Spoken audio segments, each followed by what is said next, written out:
Papo na Rede. Olá, eu sou Paulinho Coruja, está começando mais uma edição aqui do Papo na Rede, na Nova Paradiso 89,5 FM, e hoje eu tenho o prazer aqui de conversar com um dos maiores hitmakers desse país, cara, meu querido amigo Nico Rezende. Seja muito bem-vindo, cara, tudo bem? O prazer é meu, Paulinho, prazer estar aqui. Muito bom lhe encontrar de novo depois do Paradiso Café, que foi legal pra caramba, foi cara. Muito divertido, né? Foi muito bacana, eu curti muito, adorei. Experiência nova, né? Vocês três, você, Biafra, Adalto, no palco, todo mundo junto ali, né? Que é a coisa que, na verdade, surgiu isso no show, né? Porque no Paradiso Café. Porque a gente tem feito shows, mas cada um faz o seu show um pouco menor, né? E a gente se junta no final para cantar 3, 4 músicas, mais um bis e tal. Mas não ficar o tempo todo no palco, todo mundo, e interferindo na canção dos outros, falando besteira, contando piada. Então isso foi muito divertido e foi um formato que surpreendeu a gente.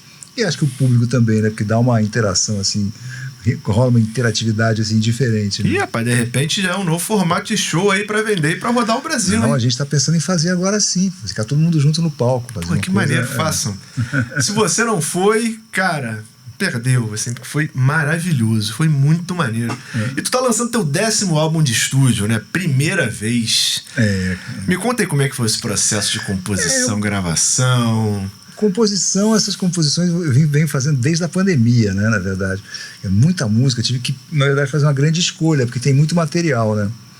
Então tem desde canções que assim, foram meio que quase que premonitórias, né, que eu compus dormindo, como o Vida Que Segue, né, que é uma canção que está no álbum, que eu comecei a gravar singles, né, produzia as canções, deixava-as prontas, completas. E aí tinha mais canções novas, muito mais canções novas. Eu resolvi revisitar algumas, revisitei o Esquece Vem, fiz um arranjo meio luau, tal. Canção minha com a Roberta Campos, Um Amor Puro, que a gente fez. Que toca aqui, inclusive, na Nova Paradiso. Exatamente. E fizemos o Primeira Vez, que foi a canção minha com o Nelson Mota, que a gente chamou a Isabela Taviani para cantar.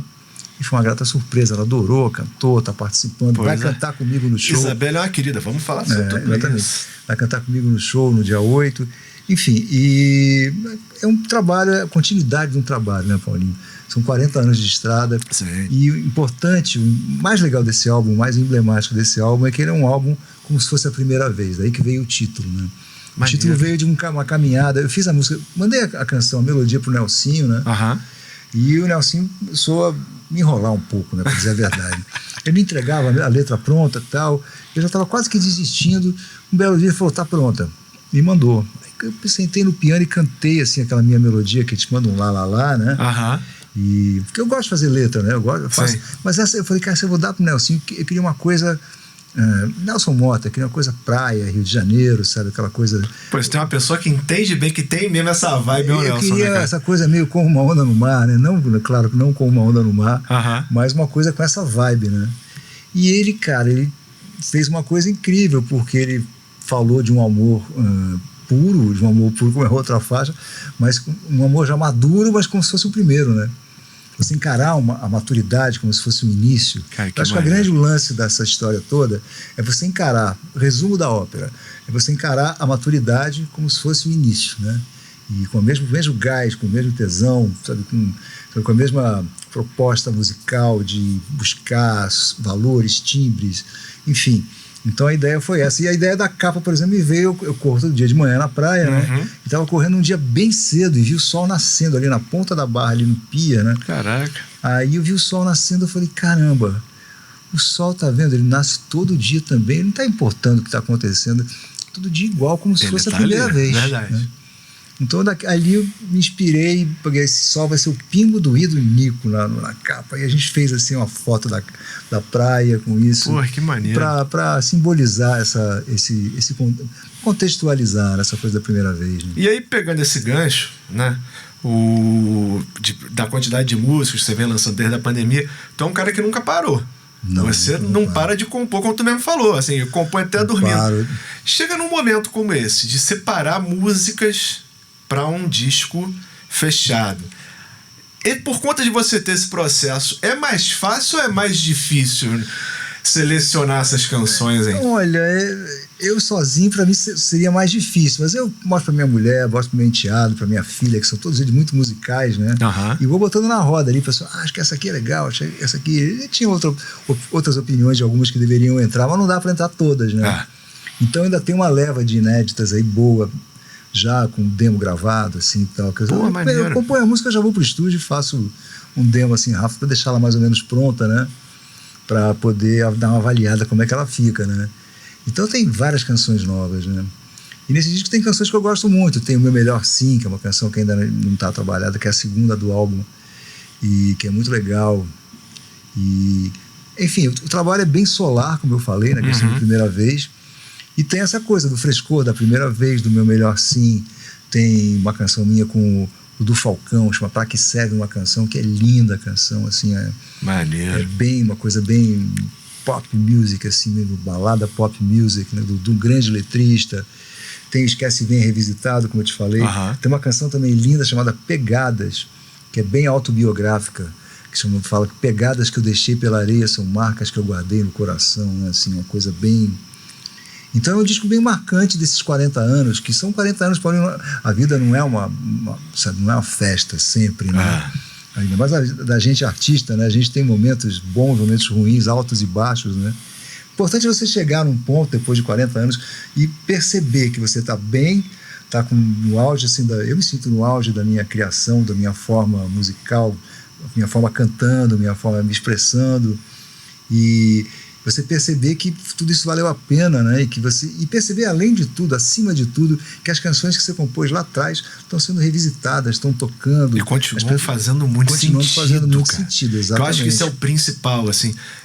Isso é um papo, por exemplo, que eu tive com meu filho mais velho no final de semana. Que eu tava ouvindo Legião Urbana.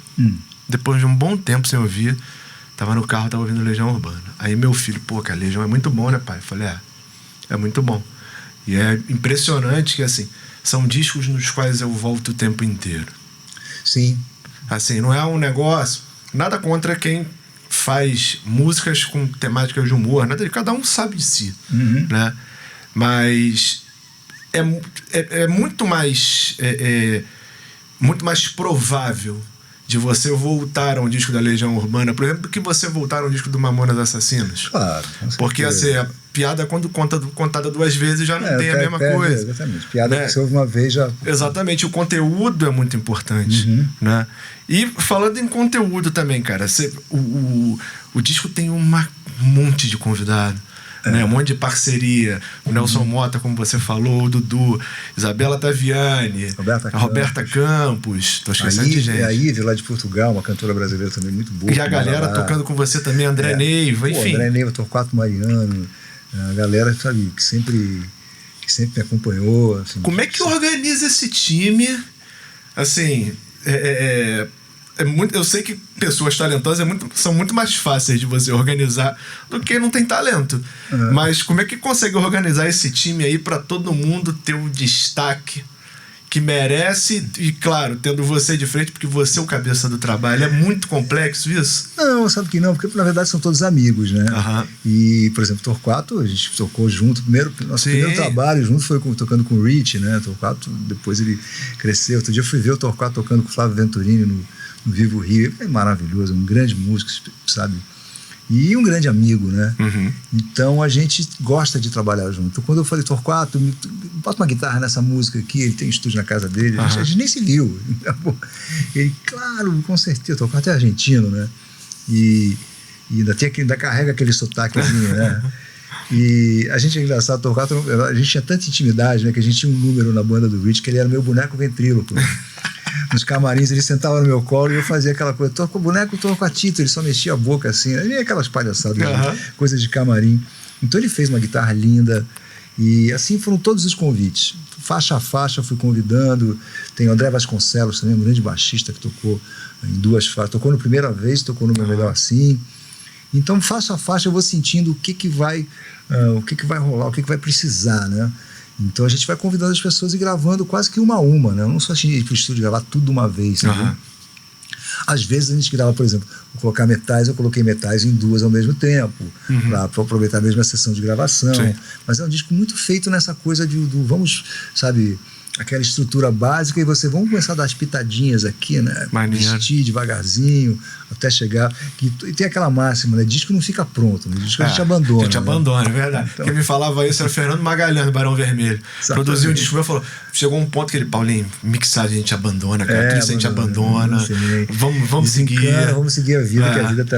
E é bem isso mesmo. Isso mesmo. E, pô, dessa galera da nova MPB, por exemplo, que não é tão nova assim, mas enfim.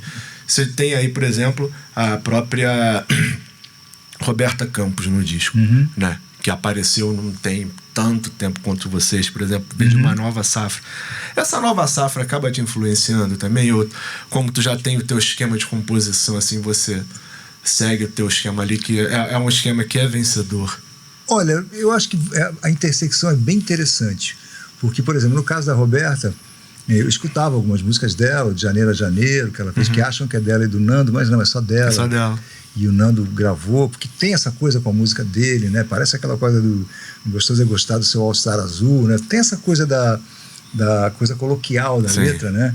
Que essa galera nova usa muito, né? Porque a gente procurava, assim, uma linguagem um pouco mais poética, talvez, mas aos poucos a gente vai também cedendo e entrando nessa coisa mais coloquial, que são as letras da galera de hoje em dia, né?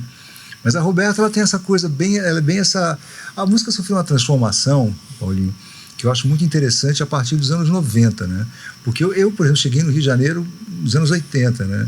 E antes de gravar meu primeiro álbum, que foi em 87, eu já tinha produzido Cazuza, já tinha feito Marina, já tinha feito... Tinha uma estrada, né? Roberto Carlos, quer dizer, eu fui... Caraca, Roberto Carlos. Então, eu fiz 3 álbuns do Roberto, né?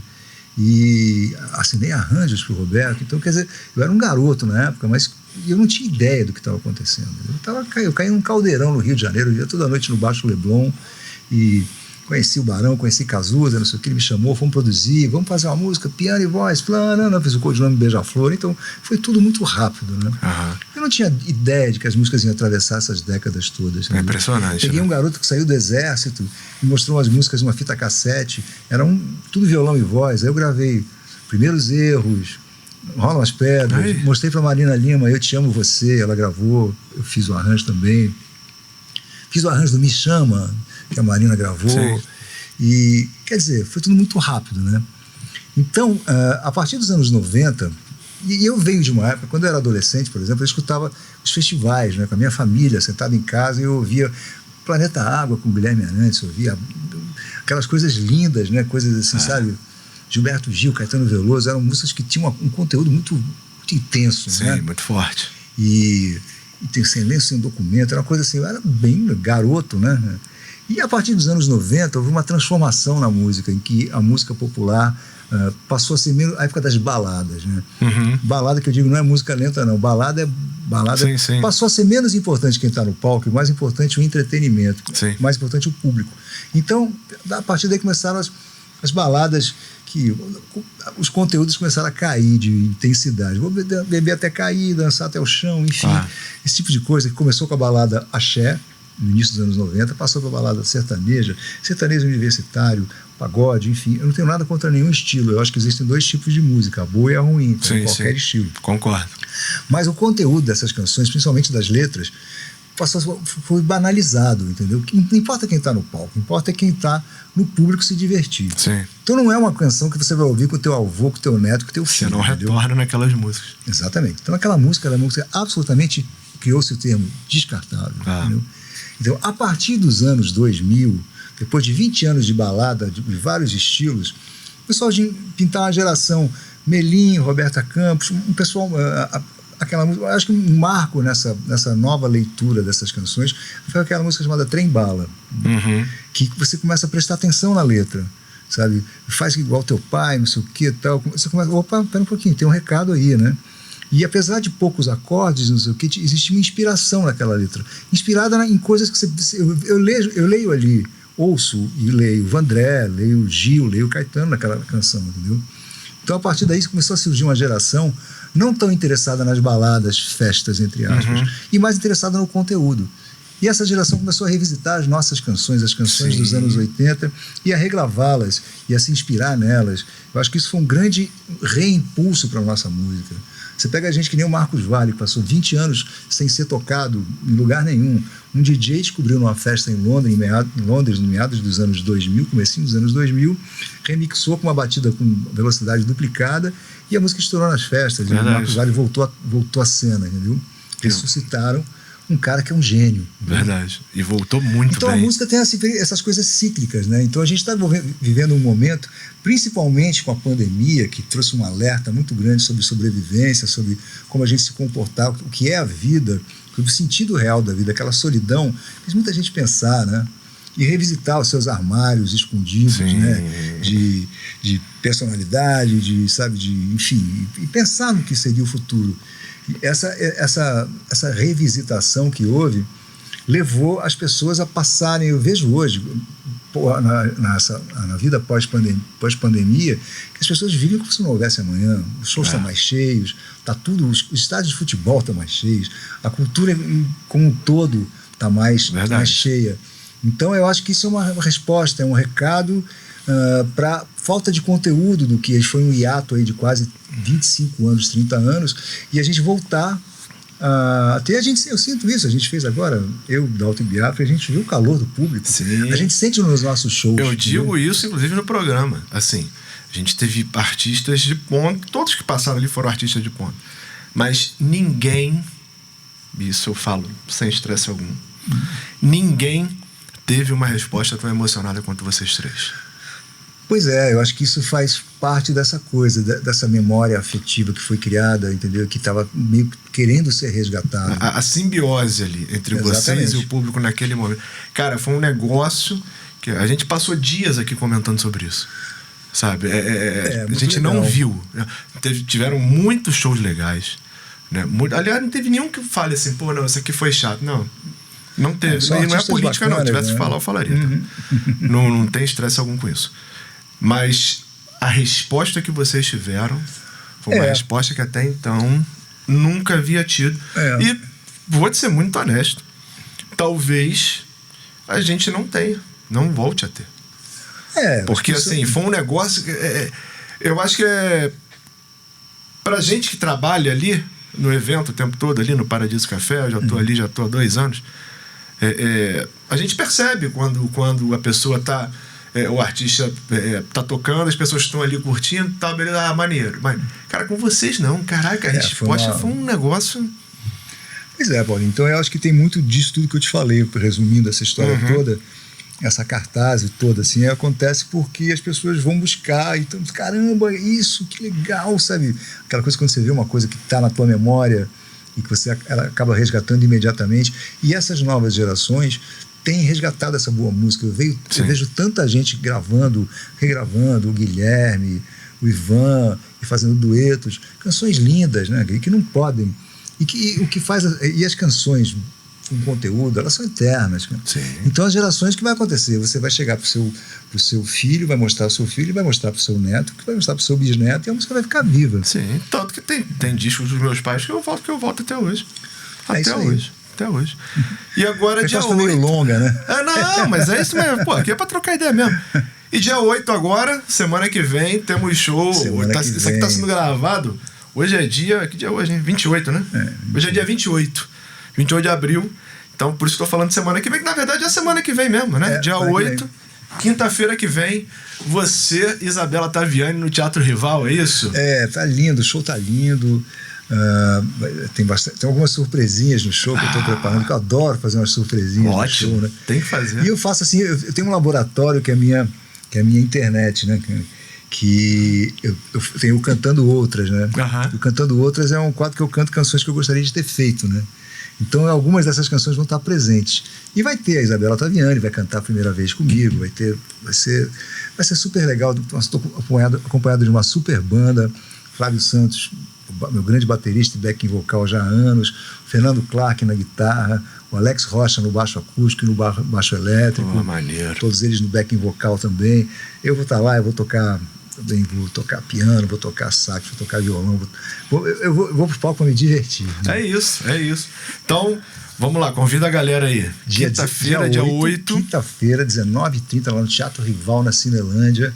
Ali é só descer no metrô na Cinelândia, na rua Álvaro Alvim, logo ali atrás. Pô, não tem erro. Show 7h30 da noite, um teatro super simpático, Enfim, tomar uma cervejinha, dar uma relaxada e escutar uma boa música, que o show tá muito bom, vai ser muito gostoso. Então, todos convidados. Muito bom. Quem quiser te achar nas redes sociais, como é que faz? @Nico Rezende com Z oficial. É só no meu Instagram, tem tudo ali, tem o Linktree, tem todas as outras redes, YouTube, tem o Facebook, tem tudo. Mas o Instagram que pilota tudo, na verdade, né? E tá lá, a gente tá sempre postando. Hoje eu olhei porque eu tô atrasado, tenho que postar 5h30 a música que eu preparei, que eu mixei hoje. Então eu vou, que é uma surpresinha também, que vai estar no show. Muito bom. É isso, Paulinho. Meu irmão, obrigado. Obrigado a você. Sempre um prazer, cara. Prazer enorme. E é isso. Esse foi mais um Papo na Rede, aqui na Nova Paradiso 89,5 FM. Eu sou Paulinho Coruja e já a gente volta aí com alguma entrevista, algum bate-papo maneiro. Beleza? Até a próxima. Obrigadão, valeu. Nova Paradiso.